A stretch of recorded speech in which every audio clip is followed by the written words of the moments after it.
I'm Rob Licuria, Senior Editor at Gold Derby, here with Katie Byron, Production Designer on the psychological thriller Don't Worry, Darling. Katie, I want to get straight into some detail because I was so taken aback by the design on this film, and straight away I thought, Palm Springs, excuse me, what an amazing location to work with. Those oppressive mountains that dominate the horizon, crystal clear blue skies, the palm trees. Was it a no-brainer for you and director Olivia Wilde to settle on or focus on that location for the film? Yeah, thank you so much for those kind words, by the way. But yeah, it was right off the bat exactly where we wanted to film. This isolated, utopic society that was, in itself a little oasis in the desert, far away from everything else. We did shoot it in the pandemic, so we were the first film to be shooting right out the gate once Hollywood opened up. And so there was actual conversations about, do we take it to Australia? Do we take it to New Zealand? Would those places be you know safer to work in, and how could we pull it off? And we did some work looking into whether or not we could shoot it in some other place, and we just really felt strongly that Palm Springs had to be the place.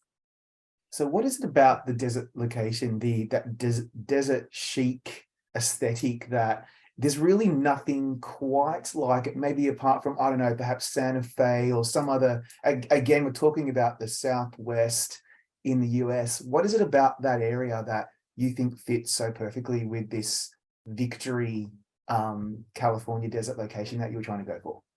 Yeah, well, there's a lot to it.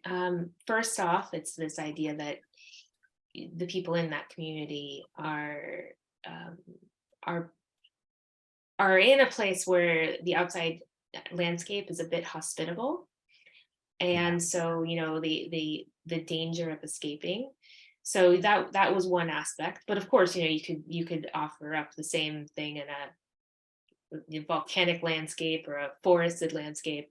We also loved Palm Springs because of what it stood for, that it was a progressive playground for designers to, um, you know, the- desert modernism was like the forefront of the most playful designs, because there was a kind of this limitless direction that people could go when architects were coming to the US and building in the desert. It was a real playground for architects. And then it was also a playground for filmmakers in Hollywood itself. There's a story that Olivia is better at telling, but there something about like the the actors would be on contracts, and a lot of celebrities in like the 1950s would be on contracts and not be able to leave the Los Angeles city limits while they were on these certain contracts with different studios and productions. And Palm Springs was within that realm. So it was a way that they could leave Los Angeles and have this debaucherous, amazing, sultry, beautiful playground to just go wild. Um, there was this, there was some sort of like, it was this space where people could just really experiment and play, and we loved that. So that aspect mixed with the danger, it just really felt like that was it. Yeah, I totally hear what you're saying, because the aesthetic seemed to work perfectly. You had a lot to play with. And then, of course, what Palm Springs represents, not only physically, visually, but also what it represents historically and culturally. So it just worked beautifully. And then, of course, you get to play around with this 1950s retro aesthetic, this and it's gorgeous to look at and very immersive. But I, like, as the untrained eye, I kept feeling that the authenticity, there was still a little intentional artifice in there to clue us in that something was slightly awry. And that started to really, for me, ramp up as the film progressed. And then we finally started to realize what the hell was going on. I'd love to hear from you the intentionality behind doing those little tweaks so that we thought this is not quite normal. Yeah, that's a really amazing question. Also, so much in there too. One of the things that Olivia and I talked about early on is the philosophy behind the film and what we are trying to achieve, which is this idea of humanity, if it has given a reckoning with term, like in order to leave a comfort situation, like it, that maybe is toxic, it's going to take a lot of strength to leave it. um Something that we had talked about a lot with like capitalism and colonialism and issues we're facing in America specifically. And so we thought we could illustrate this in the film by making the visual world as lush and luxurious as possible, how to really ramp up the stakes for Alice to leave the world. And so immediately we thought the world should be playful, it should be elegant, it should be kaleidoscopic, whimsical. And so with that, immediately glass, mirrors come to mind, things that sort of dazzle the senses and dazzle the eyes. Then I think that what ended up happening is, we created this jewel box where then Maddie Libatique, our cinematographer, could then play with that suspense within the space. So I think that a lot of what you were feeling is a lot of his magic. The ability to kind of be in the space and sort of start working with it and start changing it and start shooting everything in a different way as the story unfolds. But yeah, but the artifice is there. This idea of we always thought that the world needed to be as clean and perfect as possible, to the point where we see Alice cleaning all the time, but it's almost like the world has to be contained and kept up. Yeah, that's exactly right. And it's, I mean, obviously the writing, the performances, Matthew Libatique's cinematography all combines for us to give us this very uncomfortable, unnerved feeling, and it really works. The other thing that really struck me was that I was expecting to see a whole lot of pastels and color, and you certainly get that in the exteriors, the cars and the houses and the sky and the trees. But inside, I was really surprised, and in a welcome way, to see a lot of like natural textures, like timber and stonework, and you used a lot of desaturated beige and mustard and foam colors in the living room, the bathroom. And I found that really fascinating. And it made me, I didn't even know what I thought of it, but I noticed it. And then it kept my attention in terms of what was going on in that house. I just wondered why you decided to go down that route with the color palette. Yeah, I think those colors are inherently sensual. I think that we when we think of like a flat pastel, I don't think anyone like really feels that ooey gooey like warmth to it. Uh, so that was the biggest thing, is how can we create the most luxury, cozy, sensual environment ever? And when you start to think about what colors elicit that, black, gold, brown, warm tones, uh, the stone textures, and then I knew that, we had talked a lot about jewel tones as a color palette reference. That was mostly what Ariane Phillips kind of brought to the table with the color. And one thing I wanted to do is if the color palette of the costumes were a pastel look, I thought that the colors of the interiors could be almost more jewel-like. So there is color in it, but it's all through texture. So it's colored glass, colored mirrors. Instead of a painted wall, it's always got a texture to it. So I think is that it's like sort of meaty, like I think that we respond to that. Yeah, we do. And it actually made Ariane's work stand out even more. Yeah. And it makes the externals stand out even more. The internals are warm. That stone wall near the dining table, I was just lusting after that. I was like, how do I get that in my house? Anyway, so look, you could have gone down the route of like carefree nostalgia kaleidoscope and leave it at that, and that would have been fine. But I think I love how you went a little deeper on the design, and this brings me to the amount of glass work that you also employed. Glass is obviously transparent and opaque, so we had a lot of mirrors to me, whenever we started getting into that side of the design, it started to feel more like a laboratory. It felt like obviously she was being watched or something, and that then made it feel even more unnerved. So I just wondered then, obviously that must have been intentional for you as well. Yeah, yeah. Well, we had always imagined that the house would be a glass box because it goes hand in hand with mid-century modern and desert modern architecture, but also Alice, we wanted the viewers along with Alice to be really sort of confused about voyeurism. And with the U-shaped house with the windows pointed in, we thought we could really achieve a lot of that fear of voyeurism within the house itself. Because as she starts to have this unraveling, there is a bit of fear of, well, where is she safe? Is she safe at home? Is she safe? Is she safe in that bedroom that has a clear viewpoint to the living room?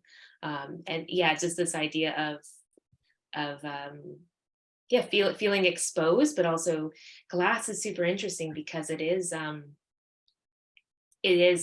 liquid. So it is this thing that also has this energy and form to it that really inspires that feeling of change. The Yeah. space really haunting.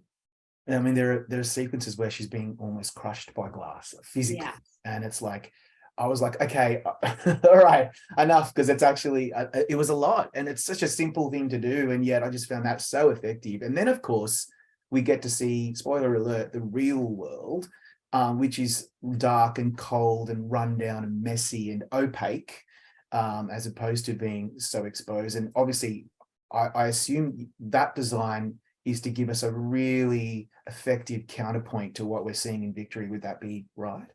Yeah, yeah. And this is something that, we it's common to have these problems now, not problems, but challenges as a designer where you have two worlds back to back, and you want them to both stand on their own. I think the fear was, if we make this really beautiful saturated world and then the real world desaturated, that's almost too much of a it's almost too easy or too simple. So one way we explored this was with saturation in terms of contrast.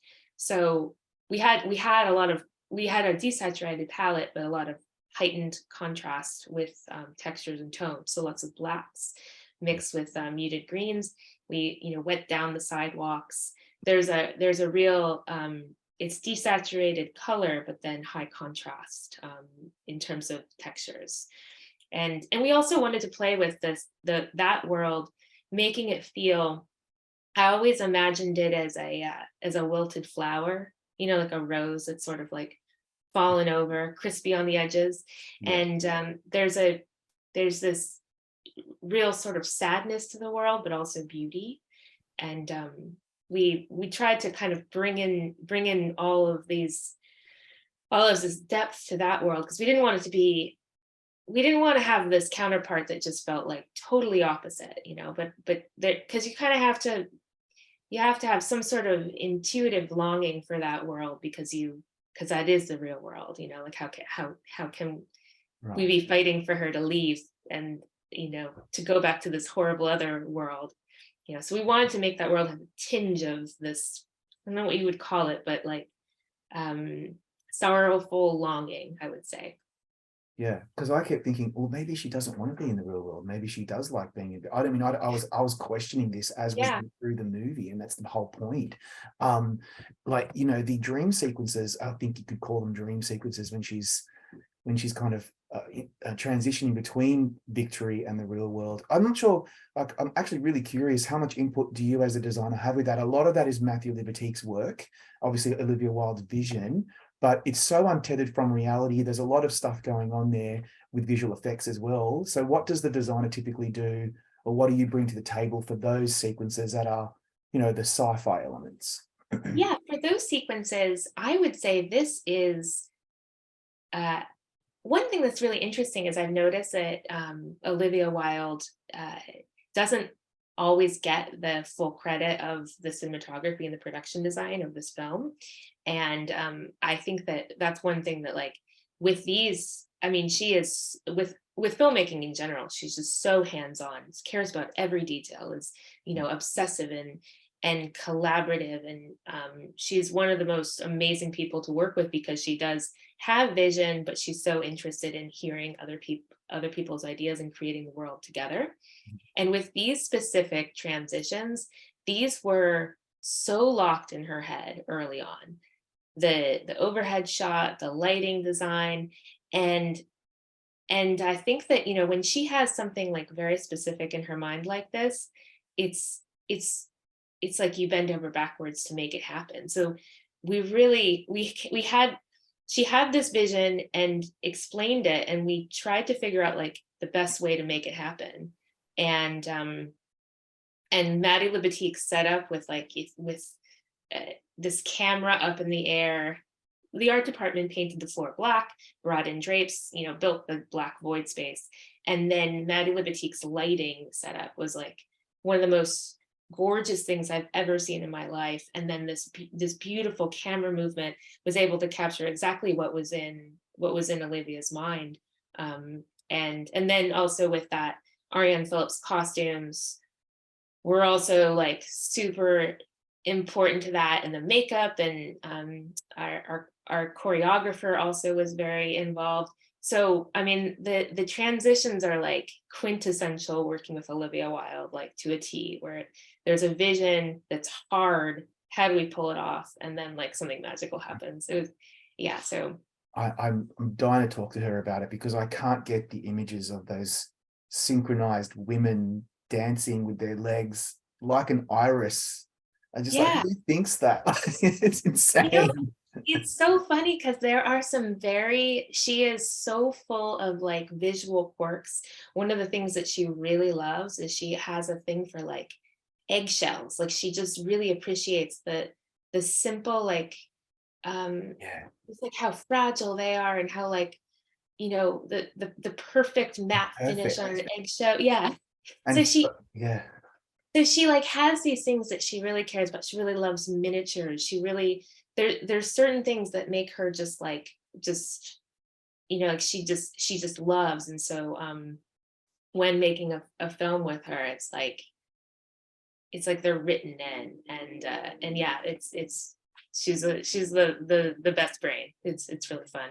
I can imagine. And then of course you get that modernist tweaks as well, the, you know, the Oh yeah. outpost that Alice encounters outside of town. For design nerds like me, it was just it was a wonder to watch that. I'm sure for yourself to be able to design something like that, completely different to the rest of the film, really. Yeah, so I mean, was that fun? Yeah, well, that actually is a real house. Is it? Yeah, so that is one of the best things about this film, is that we went to very special, historic, some secret locations that you know we that are very difficult to shoot in, very far away from LA. And the Volcano House is one of them. Volcano House is it was built in like I think the late 60s by an architect named Harold James Bisner Jr. And he was an architect that built it for a famous draftsman, or like a well-known mid-century modern draftsman. And it's like this tiny little house on top of this real volcano in the middle of the desert, but not the desert that anybody ever goes to. This place is secret, off the hidden path. Nobody really Wow. knew about it. It was very it obviously had never been filmed in. And our location manager, his name is Chris Baugh. He's this incredible. He's done so many amazing movies. He's an incredible location manager. I think that when you've been working in the industry so long in LA, you're just dying for reasons to shoot in really strange, special places. So he went on a bunch of blogs and got a bunch of books and just turned pages and found that place and figured out, you know, how to get there, and took us there. And it's What so a special. fun. We're really excited to shine a light on it, because it's a masterpiece. It really is. And now I'm going to seek it out. Katie, I could talk to you all day. Thank you so much for your time. Congrats on Yeah, some beautiful work, and don't worry, darling. awesome. Yeah, thank you so much. Really appreciate your time.